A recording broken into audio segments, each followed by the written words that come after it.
बिस्मिल्लाहिर्रहमानिर्रहीम अस्सलाम वालेकुम। Welcome to your channel trade do. जो उम्मीद करता हूँ आप लोग सारे दोस्त खैर ऑफिस से होंगे।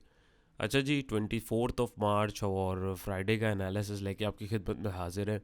और उसके साथ साथ पहले हम फ्राइडे को करेंगे, देन फिर हम लोग जो है वीकली एनालिसिस भी देखेंगे कि मार्केट जो है वीकली उसके ऊपर कैसे रिएक्ट कर रही है। तो चलते हैं, शुरू करते हैं।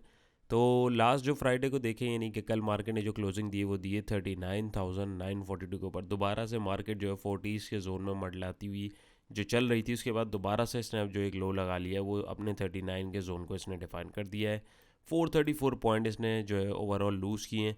परसेंटेज में गेन लूज़ देखें तो पॉइंट जो है 1.08% लूज़ हुए हैं। वॉल्यूम्स की बात करें तो वॉल्यूम्स बिल्कुल ड्राई तरीन वॉल्यूम्स है। यानी मुश्किल से भी जो है आप देखें तो मुश्किल जो है 2 करोड़ के करीब जो वॉल्यूम्स हैं आपके पास वो लगे हैं, यानी बिल्कुल dry volume. Apart from that previous close की बात करें तो वो थी 40,376 की। डे रेंज की बात करें 39,922 का इसने लो लगाया। 40,440 का इसने हाई लगाया, यानी 400-500 पॉइंट के दरमियान फ्लक्चुएट हुई, हाई लगाया और एट दी एंड अपने लो के पास आके ही ज़रा सा ऊपर इसने जो है क्लोजिंग दे दी है। ग्राफिकल रिप्रेजेंटेशन को अगर हम लोग यहाँ पे देखें, जो डे रेंज की है, मार्केट खुली हाई लगाया और वहाँ से ज़बरदस्त रिजेक्शन के बाद मार्केट जो है नीचे ही रही है हमारे पास। सॉरी। टॉप परफॉर्मर में अगर हम देखें तो सिर्फ कोई खास स्टॉक नहीं है। वॉल्यूम देखें उसमें भी ट्राई W T L, Tally, T P L, पीपेल, F C C L, G G L, T R G, synergy, F F L, Hascol वगैरह उसमें शामिल थे।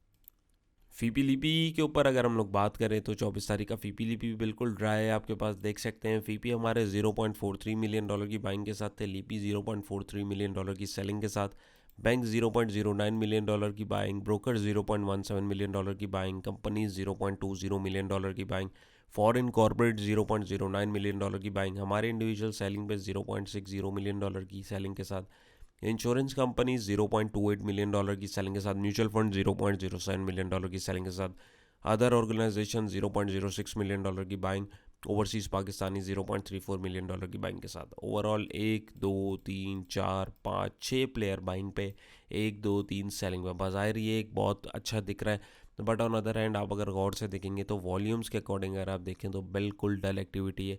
कोई इतना ख़ास हमारे पास ये डाटा जो है नहीं आया है। लेकिन फिर भी जो जिस तरीके से हम देखते हैं हम इसको ज़रूर इसका एनालिसिस करेंगे आपके साथ। कंपनीज तगड़ी बायर यहाँ पे दिख रही है और इंडिविजुअल जो है तगड़े सेलर दिख रहे हैं। सॉरी, ओवरसीज़ पाकिस्तानी यानी आपके जो फीपी हैं वो अच्छे बायर हमें यहाँ पे दिख रहे हैं $0.34 मिलियन की बाइंग के साथ। और हमारे जो इंडिविजुअल हैं वो सेलिंग के साथ तगड़ी दिख रहे हैं $0.60 मिलियन की सेलिंग के साथ। तो इसको ज़रा सा हम लोग नीचे करके देखने की कोशिश करें। अच्छा जी, फीपीज़ में अगर हम लोग देखें तो हमारे पास जो तगड़ी बाइंग आई है वो आई है सीमेंट सेक्टर में $0.19 मिलियन की। और उसके बाद अगर हम सेलिंग देखें हमारे इंडिविजुअल की, तो वो सेलिंग ही हमारे अगर इंडिविजुअल्स की देखें तो यहाँ पे आई है $0.23 मिलियन की। हमारे जो नॉर्मल हम और आप इंडिविजुअल्स हैं तो उनकी जाने से जो सेलिंग तगड़ी आई है वो आई है सीमेंट सेक्टर में। तो ओवरऑल आपको अंदाज़ा हो गया होगा कि डल एक्टिविटी थी, बट उसमें भी जो हाई और लो हम लोग प्लेयर्स को देखते हैं तो उसमें जो सेलिंग और बाइंग हुई है, वो जो क्वांटिटीज़ एक्सचेंज हुई हैं वो किन सेक्टर्स के अंदर हुई हैं, उनके कौन कौन से स्क्रिप्ट्स हैं, कौन कौन से लेवल्स हैं, वो फर्दर आपको निकाल के देखने पड़ेंगे। बहुत सारे स्क्रिप्ट्स हैं, बहुत सारे जो आपके स्टॉक्स हैं सीमेंट के, वो स्पेसिफिक लेवल्स हैं। यहाँ पे मैं थोड़ा सा सीमेंट सेक्टर को और अगर देखूँ कि सीमेंट सेक्टर में इंडिविजुअल्स के अलावा किस किस ने बाइंग करी, किसी और प्लेयर ने भी इंटरेस्ट दिखाया है कि नहीं, तो यहाँ म्यूचुअल फंड को देखेंगे $0.16 मिलियन की एक्यूमुलेशन, अदर ऑर्गेनाइजेशन की भी $0.04 मिलियन की एक्यूमुलेशन, फीपी की तो है ही। बाकी ओवरऑल आप देखें बैंक्स भी सेलिंग पे है, ब्रोकर्स भी सेलिंग पे है, कंपनीज ने लिए ही नहीं, इंडिविजुअल भी सेलिंग पे और इंश्योरेंस कंपनीज भी ओवरऑल सेलिंग पे ही रही हैं। तो सीमेंट सेक्टर में भी आप देख सकते हैं, बट कोई इतना ख़ास यहाँ पे हमें जो है चीज़ देखने को नहीं मिली है। उसके दो रीज़न है, सिंपल सी बात है, एक तो वॉल्यूम ही नहीं था, यानी प्लेयर्स का भी इंटरेस्ट नहीं था।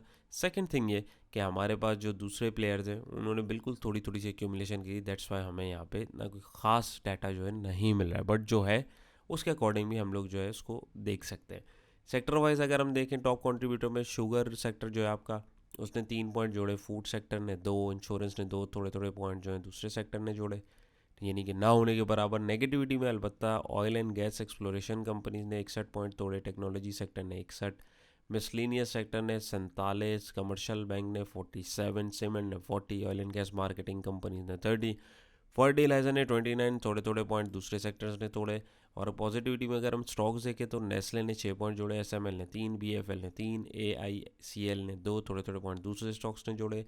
नेगेटिविटी में पीएससीएल ने 46 पॉइंट तोड़े, टीआरजी ने 28, सिस्टम ने 28, बीपीएल ने 26, ओजीडीसी ने 23, ईफर्ट ने 21 और थोड़े थोड़े पॉइंट दूसरे स्क्रिप्ट ने तोड़े।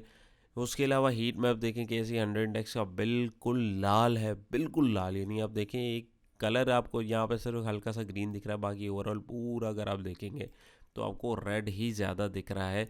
यानी वॉल्यूम कम है लेकिन नेगेटिविटी उसके अंदर दबा के आई है।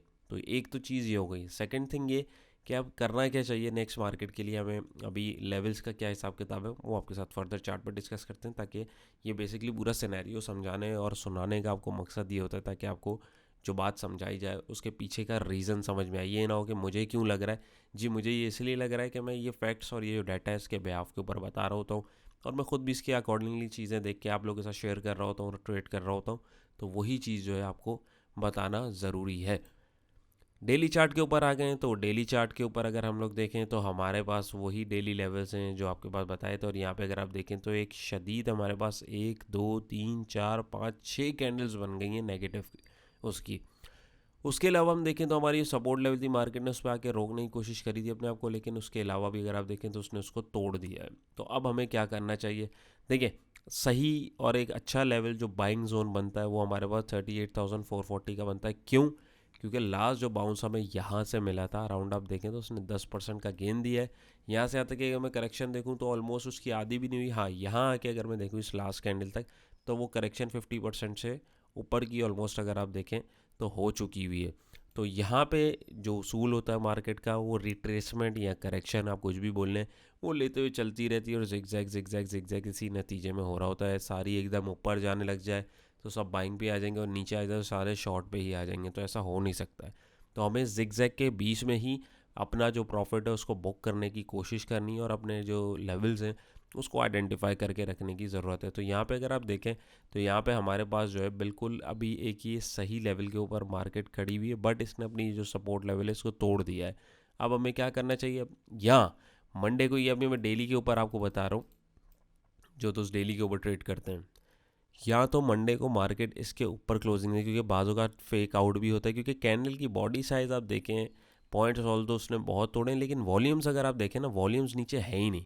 तो अमूमन ये चीज़ फेक आउट होती है, इसको यहाँ पर रुकना चाहिए था क्योंकि पहले भी इसने यहाँ से बाउंस लिया। सेकंड थिंग ये कि एकदम इतनी कैंडल्स गिरती हुई आ रही थी, एक करेक्शन बनती थी, लेकिन यहाँ पे आप देखें वॉल्यूम्स है ही नहीं इसके अंदर। इस बार को देखें और इस बार को देखें, इस कैंडल को देखें और इसका वॉल्यूम का आप बार देखें तो नेगेटिविटी थी बट इतनी नहीं थी। तो यहाँ पे भी अगर आप देखें तो एक कैंडल सिर्फ डराने के लिए बनाइए, जहाँ तक मेरी वर्किंग है, जो चीज़ जो एक्सपीरियंस मेरा है। तो यहाँ से इसको एक बाउंस जो है इसके ऊपर ड्यू है, बनता है बाउंस, इतना ऊंचा नहीं बनता। क्यों? क्योंकि यहाँ पे आप देखें ये हाई लगा था, ये हाई इससे नीचे लगा था, तो अभी ये वाला हाई लगेगा मैक्सिमम यहाँ तक कहीं तक लग सकता है क्योंकि हमारे मेजर ट्रेंड जो एक डाउन ट्रेंड चल रहा है ये उसकी रेजिस्टिंग पॉइंट यहाँ पे हमारे पास ओवरऑल हमें दिख रही है। तो ये बहुत बड़ा बाउंस तो नहीं होगा लेकिन एक बाउंस इसके ऊपर मुतवक्के।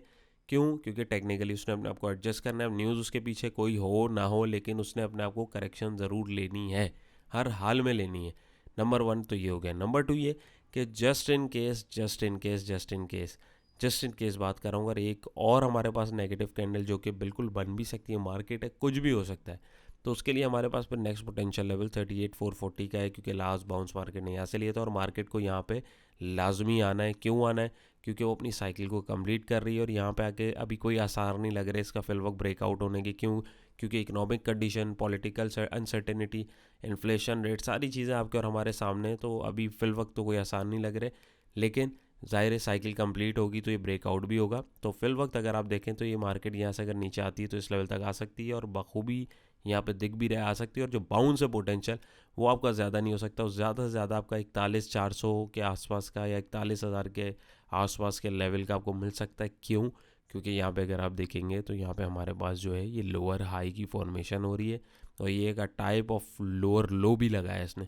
तो जब लोअर लो लग जाता है मार्केट का, यानी अगर मैं आपको यहाँ पे एक मिनट दिखाऊँ किधर गया, यस, तो ये अगर फॉर्मेशन अगर हम देखें तो अगर ये लोअर लो लग गया तो लोअर हाई लगाने के लिए मार्केट यहाँ नहीं जाएगी, वो यहाँ कहीं से या यहीं से कहीं से मुड़ के अपनी साइकिल को जो है कंप्लीट करती हुई यहाँ तक अगर उसको आना है, जो कि आना चाहिए, तो वो आएगी। तो एक तो चीज़ ये हो गई। उसके अलावा इंडिकेटर्स को देखें, RSI भी आप देखें ओवरसोल्ड के पास चला गया है, MACD को भी देखें उसमें भी सेलिंग प्रेशर दिख रहा है, प्राइस एक्शन को देखें उसमें भी सेलिंग प्रेशर दिख रहा है। लेकिन जो दो सिनेरियोज़ हैं वो आप लोगों के साथ जो डिस्कस किए हुए हैं आप उसको देख सकते हैं। उसके अलावा हम अगर अपने मूविंग एवरेजेस को खोलें तो ये देखिए, ये देखें यहाँ पे हमारे पास जो है ऐसी कंडीशन में हम लोग इस तरीके से देखते हैं। एक तो ये वॉलीटिलिटी देखने के लिए, सेकंड थिंग ये कि यहाँ पे अगर हम देखेंगे तो हमारे पास जो मैक्स बाउंस बन रहा है एक मूविंग एवरेज के अकॉर्डिंग वो 41,000 के आसपास का बन सकता है, क्योंकि इससे ऊपर अगर आप देखेंगे तो तगड़ी तगड़ी रेजिस्टेंस हमारे पास यहाँ पे 200 का ये मूविंग एवरेज है, ट्रेंड लाइन की रेजिस्टेंस है। और ये जो ट्रेंड लाइन टूटी जा रही है इसको भी हो सकता है पर टेस्ट कर ले, ज़्यादा से ज़्यादा एक जो मैक्स बाउंस देगी उसके बाद यहाँ से मार्केट जो है नीचे जा सकती है। तो ये उम्मीद है आपको यहाँ तक क्लियर हुआ होगा। फिल वक्त अभी वेट कीजिए, मार्केट को अपना डायरेक्शन डिफाइन करने दीजिए, बेसब्री नहीं कीजिए, कोशिश करें कि लेवल आ जाए उसके बाद ट्रेड करें और कोई कंफर्मेशन मिले। बहुत लंबी ट्रेड नहीं मिलेगी, छोटा सा बाउंस मिलेगा, उसमें आपको अपनी जो प्रॉफिट्स हैं उसको बुक करना है और निकलने वाली करनी है। आवरली के ऊपर अगर देखें जो तो आवरली पे ट्रेड कर रहे हैं तो आवरली पे जो लेवल्स आपको बताते हुए आ रहे हैं मार्केट ने बिल्कुल वहीं पे आके उसको जो है उन लेवल्स पर रिएक्ट किया है। यहाँ देखें बिल्कुल इसी, इसको मैं जूम करूँ, इसी सपोर्ट के ऊपर आके मार्केट ने जो है एक कैंडल बनाई है। क्यों? क्योंकि मेरे और आपकी तरह 10 बायर इसको देख रहे हैं लेकिन इसको तोड़ दिया है। अब तोड़ने का मतलब ये नहीं कि बिल्कुल टूट गई है, यहाँ पे भी अगर आप देखेंगे तो आपके पास जो है इसने सपोर्ट को तोड़ा, इसको रेजिस्टेंस के तौर पे टेस्ट किया, फिर वो नीचे गई। तो अभी फिल वक्त अगर आप देखें तो यहाँ पे आवरली के ऊपर मार्केट अपनी सपोर्ट के ऊपर खड़ी हो गई है, 40,000 का जो जोन इसके साथ आप लोगों के साथ जो शेयर किया हुआ था। अब यहाँ पे हमें कंफर्मेशन चाहिए, नंबर 1। नंबर 2, ये कंफर्मेशन अगर आती है तो मैक्सिमम बाउंस हमारे पास वही आवरली के ऊपर अगर हम देखेंगे तो मैक्सिमम से मैक्सिमम 41,000 तक का बाउंस हमारे पास जो है एक वैलिड है, जो कि बहुत हाईएस्ट बाउंस हो सकता है आवरली पे। इससे ज़्यादा ऊपर मार्केट नहीं जा सकती है क्योंकि मार्केट ऑलरेडी एक डाउन ट्रेंड के अंदर चल रही है। और ये एक वैलिड सपोर्ट इसलिए क्योंकि पहले भी मार्केट यहाँ से बाउंस ले चुकी है। आवरली के ऊपर देखें मार्केट दबा के ओवर सोल्ड हो चुकी है तो ज़ाहिर है करेक्शन इसकी बनती है। और यहाँ पे मैकडी भी देखें तो इसके भी हिस्टोग्राम जो है वीक होना शुरू हो गए हैं। तो मार्केट अभी भी फिल वक्त अगर आप देखें तो कोई बाइंग पोजीशन में नहीं है। बट अपार्ट फ्रॉम दैट यहाँ पे अगर हम देखें तो यहाँ पे हमारे पास जो है अभी ये ओवर सोल्ड हो चुकी है। टेक्निकली इसके ऊपर एक करेक्शन जो है वो ड्यू है और वो जो करेक्शन है वो एक बाउंस की सूरत में होगी, वो एक आपके पास अपवर्ड मूव नहीं होगी। तो कोशिश कीजिएगा कि बाउंस को जो है आप लोग प्रॉफिट टेकिंग के लिए यूज़ करें और अपने जो स्टॉक्स हैं उनको स्पेसिफिक लेवल्स पे उठाएं और जो बाउंस मिले उसके ऊपर प्रॉफिट टेकिंग करके निकल जाएं। तो उम्मीद है ये आपको यहाँ तक जो है डेली एनालिसिस जो है वो क्लियर हुआ होगा। चलते हैं हमारे वीकली एनालिसिस की तरफ तो और देखते हैं मार्केट ने वीकली जो वो हम लोगों ने लास्ट वीक डिस्कशन करी थी और अभी जिस तरीके से मार्केट चल रही है कि क्या उसके ऊपर चल रहा है। तो चल जी, तो वीकली एनालिसिस के लिए सबसे पहले हम वीकली फीपीलीपी देखेंगे। तो ये देख लीजिए आप 20 तारीख से यानी मंडे से लेके फ्राइडे तक का जो फीपीलीपी है हमारे पास 24 तारीख तक का मौजूद है। तो यहाँ पे अगर आप देखेंगे लास्ट वीक का, अगर लास्ट वीक की वीडियो नहीं देखी तो ज़रूर देखें। उसके अंदर भी उन्होंने देखा था कि हमारे पास कंपनीज़ के पास ज़्यादा माल था और दूसरे प्लेयर के पास ऐसा नहीं था। लेकिन यहाँ पे भी देखें तो अभी भी कंपनीज़ के पास ही ज़्यादा माल है, $1.74 मिलियन की एक्यूमुलेशन है। बाकी जितने भी प्लेयर्स हैं सब सेलिंग पे हैं और ना होने के बराबर जो बाइंग ओवरसीज़ पाकिस्तानी और एनबीएफसी की है। उसके अलावा सब प्लेयर 1 2 3 4 5 6 7 प्लेयर जो हैं सेलिंग पे और एक प्लेयर ने तो पार्टिसिपेट ही नहीं किया हुआ है। तो मेरे ख्याल में हमें जो है अभी बिल्कुल इस चीज़ को समझ जाना चाहिए कि मार्केट जो है अभी फिल वक्त ऊपर जाने के मूड में नहीं है और जो सपोर्ट्स हम लोगों ने भी डिस्कस करी हैं डेली वो भी हमें ईजिली देखने को मिल सकती हैं। नंबर 1। नंबर 2 ये कि कंपनीज़ की अगर मैं बाइंग देखूं तो कंपनीज़ की जो होल्डिंग है अगर हम ज़रा देखें ऑन बिगर स्केल किधर है तो कंपनीज़ की ज़्यादा होल्डिंग फर्टिलाइज़र सेक्टर में दिख रही है $2.21 मिलियन की एक्यूमुलेशन के साथ। दूसरे सेक्टर्स में भी है बट नॉट दैट मच। उसके बाद अगर हम तगड़ा सेलर वीकली पे देखने की कोशिश करें तो तगड़ा सेलर जनाब हमारे पास आ रहे हैं हमारे इंडिविजुअल्स और इंश्योरेंस कंपनीज़। तो यहाँ पे अगर हम इंश्योरेंस कंपनीज़ को ज़रा देखें तो इंश्योरेंस कंपनीज़ ने माल किधर बेचा हुआ है ज़्यादा। इंश्योरेंस कंपनीज़ ने तगड़ी सेलिंग करी है ऑल अदर सेक्टर में, $1.38 मिलियन की सेलिंग करी है। और हमारे इंडिविजुअल ने कहाँ सेलिंग करी है? हमारे इंडिविजुअल ने कमर्शियल बैंक और फर्टिलाइज़र सेक्टर में ही ये नहीं प्रॉफिट टेकिंग करी है जहाँ पे कंपनीज़ ने बाइंग की हुई। बट और जो दूसरे सेक्टर्स हैं उसके अंदर भी इंडिविजुअल्स की अच्छी खासी होल्डिंग है। तो एक सिनेरियो तो ये हमारे पास हो गया नंबर 1। तो अब चलते हैं फर्दर चार्ट की तरफ और देखते हैं चार्ट हमें क्या बता। जी, तो ये वीकली चार्ट जो आप लोगों के साथ लास्ट वीक भी शेयर किया था तो इसको भी अगर हम लोग गौर से देखें तो मार्केट ने बिल्कुल यहीं से रेजिस्टेंस जो है इसने डिफ़ाइन किया था और आप देखें इसने कंफर्मेशन भी दे दी, तो मार्केट के पास वही पोटेंशियल लेवल, यानी अगर आप देखें, एक मिनट में इसको ऑफ करूँ मूविंग एवरेज को, ताकि जो स्क्रीन जो है हमारी वो क्लियर हो। और यहाँ पे अगर हम देखें तो हमारी जो वॉलेटिलिटी के अकॉर्डिंग भी अगर हम देखें तो बुलिंजर बैंड जो है हमारा, वो इससे ऊपर अगर मार्केट सस्टेन कर रही होती तो ये एज अ सपोर्ट का काम कर रहा होता, इसने इसको भी तोड़ दिया है। उसके अलावा अगर आप देखें तो यहाँ पे हमारे पास जो जोन बनाया हुआ था हमने मार्केट के पास, वही है वैलिड जोन आ रहा है, यानी वही 38,000 का जो जोन है जहाँ से लास्ट टाइम मार्केट ने एक बाउंस लिया था अराउंड कितने परसेंट का, 10% का उसकी रिट्रेसमेंट हमारे पास तकरीबन 6% की हो गई हुई है। तो वीकली बेसिस के ऊपर भी अगर आप देखें तो मार्केट ने अपना जो टॉप है वो डिफाइन कर दिया है, क्योंकि पहले भी अगर आप गौर से देखें तो मार्केट इधर ही चलती हुई आ रही है। इस चैनल में मार्केट देखें नीचे आती है, हाई लगाती है, फिर नीचे आती है, और अगर आप देखें फिर इसने हाई लगा दी है। तो अभी एक दफ़ा अगर अब दोबारा ये नीचे लो लगाएगी तो ये अपना लो जो है इससे नीचे डिफाइन कर सकती है। तो इस चीज़ के लिए भी हमें तैयार रहना है, नंबर वन। नंबर टू, ये अगर कैंडल के साथ साथ अगर हम देखें वीकली बेसिस पे 1300 पॉइंट जो है वो लूज़ हुए हैं। वॉल्यूम की बात करें तो वॉल्यूम हमारे पास जो है वो कम है, तो इस चीज़ को हमें मद्देनज़र रखना है, नंबर वन। नंबर टू ये कि यहाँ पे अगर हम इंडिकेटर्स को देखें तो यहाँ पे भी हमारे पास नेगेटिव सिग्नल है। यहाँ पे भी देखें तो नेगेटिविटी हमें जो है हाई और पीक के ऊपर बता रहा है। तो यहाँ पे अगर मैं इसको एक मिनट के लिए, ये डेली पे नहीं है, वीकली के ऊपर ही हुआ हुआ है, इसको मैं आपको डेली पे करके अगर दिखाऊं तो ये देखें डेली के ऊपर भी हमारे पास मार्केट उस जोन के ऊपर सस्टेन करने की कोशिश कर रही है। मार्केट को आप डिपेंड करता है किस पर्सपेक्टिव से देख रहे हैं, किस तरीके से देख रहे हैं, ये आपकी अपनी वर्किंग होती है। जैसे मैं आप लोगों के साथ शेयर कर रहा हूँ, ये मेरी अपनी वर्किंग है।